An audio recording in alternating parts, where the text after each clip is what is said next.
देखो अभी तक जितने भी वीडियोस हैं उसमें हम लोगों ने ये पढ़ लिया कि मार्केट में कंपनी लिस्टेड क्यों होती हैं, कैसे होती हैं, और फिर एनालिसिस की बात की हमने, जिसमें दो तरीका था, एक फंडामेंटल का, एक टेक्निकल का। अब एज ए ट्रेडर हमारे लिए फंडामेंटल एनालिसिस उतना मैटर नहीं करता है जितना टेक्निकल करता है। अब सीधा टेक्निकल की बात करते हैं। देखो जो टेक्निकल एनालिसिस होता है उसे हम लैंग्वेज ऑफ प्राइस भी कहते हैं। इसका क्या मतलब है? अब मैंने बताया था कि देखो फंडामेंटल जो होता है उसमें हम बुक्स की एनालिसिस करते हैं, कंपनी ने कितना प्रॉफिट किया, रेवेन्यू क्या है, सेल क्या है कंपनी का, एबिटा मार्जिन, या फिर उसका नेट प्रॉफिट कितना निकल रहा है, वो ईयर ऑन ईयर ग्रोथ कर रहा है कि नहीं, ये सारी जो चीज़ें होती हैं ये फंडामेंटल में आती हैं। तो जो टेक्निकल एनालिसिस होता है वो बेसिकली प्राइस की एनालिसिस होती है, ठीक है। अब प्राइस की एनालिसिस करते किस चीज़ पे है? चार्ट्स पे, ठीक है। अब देखो 99% बिगिनर्स जो इस पॉइंट पे मार्केट में है उनकी सबसे बड़ी दिक्कत यही है कि उन्हें लगता है कि वो चार्ट पे जाएंगे, कोई एक लाइन ड्रॉ करेंगे, और फिर जब मार्केट इसको ब्रेक करेगा तो यहाँ पे वो बाई करेंगे और फिर मार्केट भागता चला जाएगा, उनका प्रॉफिट हो जाएगा। और ये कभी नहीं होता है, मतलब 99% चांस में ये होता ही नहीं है। या फिर कोई एक लाइन ड्रॉ करेंगे, नीचे ब्रेक करेगा, सेल कर देंगे तो प्रॉफिट बना लेंगे। तो ये सारी चीज़ें जो बिगिनर सोचते हैं उन्हें ये नहीं समझ में आता है कि अगर मार्केट ने कोई एक प्राइस को ब्रेक किया है या फिर कोई एक प्राइस को उसने क्रॉस किया तो वहाँ पे कितने सिनेरियोज बनते हैं। आखिर कि और मेरे 10,000 रुपये से तो प्राइस ब्रेक करेगा नहीं, वहाँ कोई एक बड़ा इंस्टीट्यूशन बैठा है या कोई एक ऐसा इंसान बैठा है जो उस प्राइस को मूव कर रहा है, समझ रहे हो। तो और या फिर वो सोचते हैं कि कोई इंडिकेटर यूज़ कर लेंगे तो मार्केट को प्रेडिक्ट कर लेंगे, पर ऐसा नहीं होता है। देखो जो टेक्निकल एनालिसिस होता है वो जनरली प्राइस को एनालाइज करना होता है, कैसे? बायर और सेलर के बिहेवियर को देख के। इसी को प्रॉपर टेक्निकल एनालिसिस कहते हैं, ठीक है। अब सबसे पहले हम बात करेंगे कि प्राइस क्या होता है, प्राइस मूव क्यों करता है, और कौन प्राइस को मूव कराता है, डिमांड सप्लाई क्या होता है, हल्का फुल्का समझेंगे कि सपोर्ट रेजिस्टेंस क्या होता है और कैंडल्स क्यों मूव करती हैं। अब देखो व्हाट इज टेक्निकल एनालिसिस, आखिर टेक्निकल एनालिसिस होती क्या है। अब एक चीज़ समझो, जैसे मान लो कि तुम वेजिटेबल मार्केट में गए, तुमने वहाँ देखा कि दो सेलर्स हैं जो टमाटर बेच रहे हैं, ठीक है। अब एक बेच रहा है 20 रुपये पे, दूसरा बेच रहा है 50 रुपये पे, तो और दोनों का टमाटर लगभग सेम है, मतलब ऐसा नहीं है कि क्वालिटी में कोई ज़्यादा खराबी है। तो तुम क्या करोगे? तुम सोचोगे कि यार 50 का मैं क्यों लूँ, मैं 20 का लूँगा। सब लोग जाएं, जितने लोग आएंगे सब यही सोचेंगे, सब ने रस किया, 20 वाले का टमाटर तुरंत बिक के ख़त्म हो गया। अब देखो प्रॉब्लम यहाँ क्या हुई, अभी भी मार्केट में टमाटर की डिमांड है, क्योंकि जितने लोग बचे हुए हैं वो घर लेके जाएंगे टमाटर। तुम ना चाहते हुए भी तुम्हें 50 रुपए वाले से ख़रीदना पड़ेगा। क्यों? क्योंकि भाई वहाँ पे अब डिमांड है लेकिन सप्लाई 20 वाली ख़त्म हो गई है, अब 50 वाली सप्लाई ही बची है। तो अब उस डिमांड और सप्लाई के गैप की वजह से जो प्राइस है वो इंक्रीज़ हो गया है, और अब इंक्रीज़ हो गया है तो तुम्हें ना चाहते हुए भी जो 1 घंटे पहले तुमने टमाटर 1 किलो 20 का लिया था, वही सेम टमाटर तुम्हें 50 रुपये का लेना पड़ेगा, समझे। तो अब क्या हुआ, यहाँ पे टमाटर की क्वालिटी चेंज हुई नहीं, सिर्फ क्या हुआ, प्राइस चेंज हुआ। क्यों? डिमांड और सप्लाई की वजह से। यही सेम तरीका होता है जिससे स्टॉक मार्केट में जो प्राइस है वो ऊपर नीचे चेंज होते हैं, डिमांड और सप्लाई की वजह से, ठीक है। अब देखो अब प्राइस होता क्या है, ठीक है। अब तुम्हें ऐसा लगता है, तुम किसी चीज़ को देखोगे कि वो 800 का है, कोई एक शेयर है जो 1000 का है, कोई एक शेयर है जो 900 रुपये का है। तो आखिर ये तीनों शेयर जो अलग अलग हैं वो ऐसे क्यों है? तो ये वाले सेलर का 20 रुपया है, ठीक है, इस वाले का 50 रुपये। तो आखिर ये टमाटर 20 रुपये का हुआ कैसे? किसने फिक्स किया कि टमाटर 20 रुपये का हुआ देखो क्या होगा। अब इसके पीछे की एक पूरी स्टोरी होगी। क्या होगी? जैसे मान लो फार्मर बीज लाया होगा, उसने एक अच्छा खासा समय दिया, उसने मतलब अपने खेत में ये सारी चीज़ें, उसने अपना सारा एक्सपेंस निकाला कि भाई 8 रुपया लगा है मुझे 1 केजी टमाटर को बनाने में, ठीक है। अब उसने अपना इसमें 2 रुपया प्रॉफिट जोड़ के और 10 रुपया फिक्स किया कि भाई मैं 10 रुपये पे बेचूंगा। क्यों? क्योंकि 8 रुपया मेरा एक्सपेंस है, 2 रुपया मेरा प्रॉफिट, और मैं 10 रुपये बेचूंगा। 10 रुपये पे उसने होल सेलर को बेचा, और फिर ये 10 रुपये का टमाटर दुकानदार को होल सेलर ने 15 रुपये पे बेचा, अपना ट्रांसपोर्टेशन ये वो पूरा कॉस्ट ऐड करके, और अपना 2 रुपया प्रॉफिट रख के 15 रुपये पे इसने दुकानदार को दे दिया, ठीक है। अब दुकानदार ने क्या किया, दुकानदार को भी तो होलसेलर से लाने में ट्रांसपोर्टेशन ये सारे खर्चे आएंगे, इसने सारे खर्च जोड़े और इसको लगा कि भाई मेरा 18 रुपये खर्च है, मैं एक काम करता हूँ मैं 20 रुपये का इसको आपको बेचता हूँ, समझे। तो अब ये जो पूरा एग्रीमेंट देख रहे हो कि यहाँ 10 से 15 हुआ, 15 से 20 हुआ, सबने एक दूसरे के एक्सपेंस को और इन सारी चीज़ों को नज़र रखते हुए और प्राइस फिक्स की कि चलो ठीक है तुम्हारा 8 लग रहा है, 2 रुपये प्रॉफिट रख के 10 में मुझे दे दो।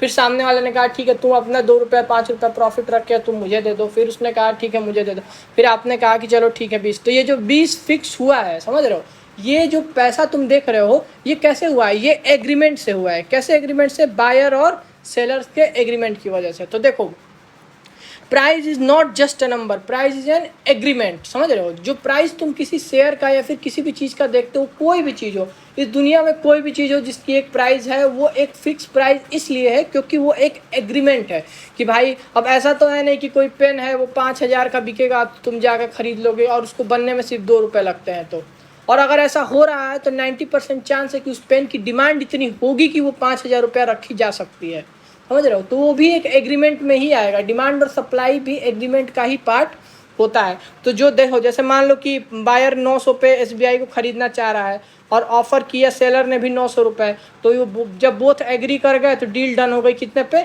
900 रुपये पे। तो जब तुम जाके देखोगे तो SBI का प्राइस 900 रुपये चल रहा होगा, समझे। अब देखो तुमने बोला कि ठीक है SBI का प्राइस 900 रुपये कल था, मैं समझ गया, पर आज जब मार्केट खुला है तो फिर वो 915 920 क्यों हो गया? अब देखो इस सिनेरियो में क्या हुआ होगा, 20 रुपये वाला जब ख़त्म हुआ, ठीक है, अब मार्केट में कोई 20 का सेलर ही नहीं है, समझ रहे हो, और डिमांड सेम है। तो इस सिचुएशन में क्या होगा, जो 50 का सेलर होगा इससे लोग जाकर ख़रीदने लगेंगे, तो टमाटर का प्राइस 1 2 4 घंटे के लिए कितने का हो जाएगा? 50 का हो जाएगा। क्यों? क्योंकि डिमांड बढ़ गई। सेम सिनेरियो समझो। अब होता क्या है, अगर बायर और सेलर सेम प्राइस पे बार बार ट्रांजेक्शन करने को तैयार है, ठीक है, तो वहाँ प्राइस बेयरली मूव करता है। अब जैसे मान लो कोई न्यूज़ आई और उसमें SBI ने कहा कि मैंने अपने प्रॉफिट्स पे 100% का ग्रोथ कर लिया है, ठीक है। अब देखो क्या हुआ, अब 100% का ग्रोथ बहुत ज़्यादा मैटर करता है। ये चीज़ देखते ही इन्वेस्टर्स भागेंगे SBI को ख़रीदने के लिए कि यार अपकमिंग टाइम में अगर 100% ग्रोथ है तो जितना चीप रेट पे SBI मिल जाएगा उतना अच्छा है। तो अब होगा क्या, अब प्राइस भागे जा रहा है। अब इतने पॉजिटिव न्यूज़ में कोई सेलर्स तो है नहीं, ठीक है, सिर्फ बायर्स भरे पड़े हैं। तो अब हर कोई रेट लगाना स्टार्ट करेगा कि चलो मुझे 900 पे ना मिले 910 पे मिल जाए, 920 पे मिल जाए, 930 पे मिल जाए। अब बड़े बड़े जितने इंस्टीट्यूशंस हैं वो बाई करना स्टार्ट करेंगे, 940 पे मिल जाए। अब ऐसे क्या होगा, जैसे जैसे प्राइस बढ़ते जाएगा और डिमांड पे और लोग बायर्स बढ़ते जाएंगे अलग अलग लेवल पे, वैसे वैसे प्राइस इंक्रीज़ होता जाएगा। पर अगर जैसे मान लो कि कोई न्यूज़ आ गई कि SBI लॉसेज में जा रहा है ये वो, ठीक है, तो अब उसमें क्या होगा कि लोग अपना बेचना चाहेंगे कि यार जल्दी जल्दी बेच के निकलो, ये तो लॉस कर रहा है ये वो, तो तुम क्या, तो वहाँ पे क्या होगा, वहाँ पे प्राइस क्या होगा, वहाँ पे प्राइस डाउन चला जाएगा। तो यहाँ भी पूरा खेल किस चीज़ का है, डिमांड और सप्लाई का है। अब देखो प्राइस को रियली मूव कौन करता है। अब ऐसा थोड़े अगर मैं और तुम जाके अपना 10,000 रुपया SBI में लगाएंगे तो उससे SBI का प्राइस मूव करेगा, नहीं। प्राइस को मूव कौन करता है, banks, mutual fund, FII, hedge fund, DII, smart money, ये सारी जो होते हैं ना, ये जब एक ट्रांजेक्शन करते हैं तब जाके शेयर का प्राइस बढ़ता और घटता है। अगर स्मार्ट मनी बाई कर रहे हैं डिमांड बढ़ेगी और प्राइस इंक्रीज़ करेगा, अगर स्मार्ट बाई सेल कर रहे हैं सप्लाई बढ़ेगी तो वहाँ पे प्राइस फॉल करता है। अब देखो तुम एक बिगिनर ट्रेडर हो या फिर एडवांस ट्रेडर हो, 99% चांस में अगर मार्केट को कोई चीज़ मूव करती है तो वो होता है डिमांड और सप्लाई। अब तुम कोई न्यूज़ देखते हो, कोई न्यूज़ आई कोई शेयर भाग गया, यहाँ भी क्या है, डिमांड सप्लाई। कोई न्यूज़ आई कोई शेयर गिर गया, वहाँ भी क्या है, डिमांड और सप्लाई। देखो कोर फार्मूला वही सेम टमाटर वाला हिसाब किताब। अगर डिमांड बढ़ेगी, ठीक है, बायर्स ज़्यादा होंगे सेलर्स से तो प्राइस राइज करेगा। अगर सप्लाई बढ़ेगी, सेलर्स ज़्यादा होंगे और बायर्स कोई नहीं होगा तो प्राइस घटेगा। अब देखो बात करते हैं सपोर्ट और रेजिस्टेंस की। इसमें अभी बिल्कुल भी चार्ट वाली चीज़ें बात नहीं करेंगे, एक सिंपल सी टेक्निक पे बात करते हैं, ठीक है। अब देखिए जैसे मान लो SBI फॉल करना स्टार्ट किया 1000 से, जब 850 पे गया तो किसी इंस्टीट्यूशन ने उसमें बाइंग कर ली, ठीक है, क्योंकि अभी जो शेयर की वैल्यू है 850, वो इंस्टीट्यूशंस को बाइंग करने लायक लगी कि मतलब नहीं, ये SBI का जो मार्केट वैल्यू है या SBI के जो बिजनेस मॉडल है उस हिसाब से इसका प्राइस 850 ठीक है खरीदने वाला। इसने खरीदा, प्राइस दोबारा राइज किया और कुछ दिन बाद प्राइस जब दोबारा 850 पे आया, तो फिर भाई जब ऑब्वियस चीज़ है कि जब बिजनेस बढ़ रहा है और प्राइस गिर रहा है तो ऑब्वियस चीज़ है कि जब एक पॉइंट पे आके इंस्टीट्यूशंस को लगाया कि नहीं ये प्राइस सही है खरीदने वाला, उन्होंने दोबारा 850 के प्राइस से ख़रीद लिया, या जिसने यहाँ 850 के प्राइस पे ख़रीदा था उसने दोबारा यहाँ पे अपनी क्वांटिटी इंक्रीज़ कर ली। अब इस सिचुएशन में क्या होगा, डिमांड रिटर्न हो गया उस प्राइस पे।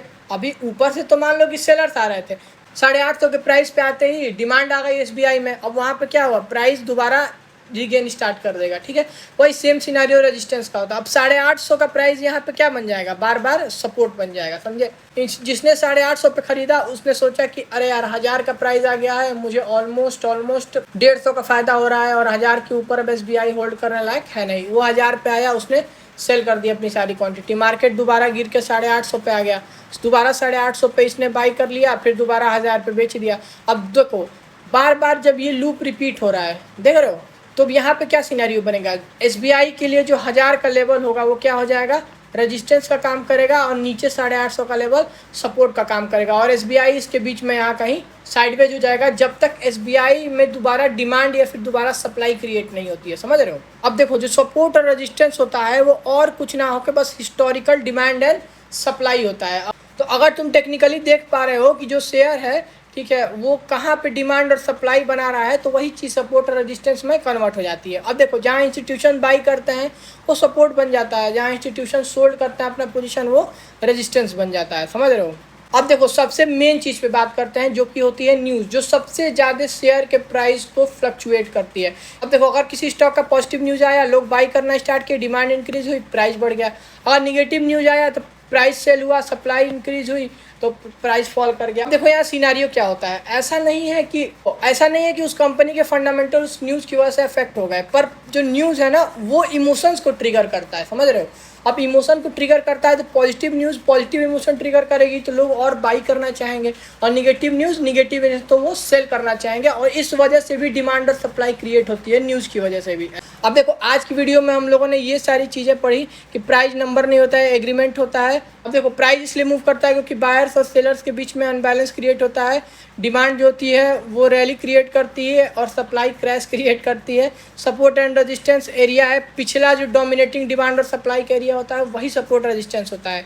कैंडल्स जो होती हैं वो बायर्स और सेलर्स की विजुअल बैटल्स को दिखाती हैं कि जब बायर्स और सेलर्स लड़ रहे होते हैं उस समय क्या सिनेरियो बना है, उस हिसाब से कैंडल्स बनती है, समझ रहे हो। जो स्मार्ट मनी होता है वही मार्केट को असलियत में मूव करता है। ठीक है, ये तो हमारा पहला वीडियो था, बिल्कुल बेसिक, बिल्कुल बिगिनर के लिए, कि तुम्हें आइडिया लग जाए कि प्राइस और ये सारी चीज़ें मूव कैसे करती हैं।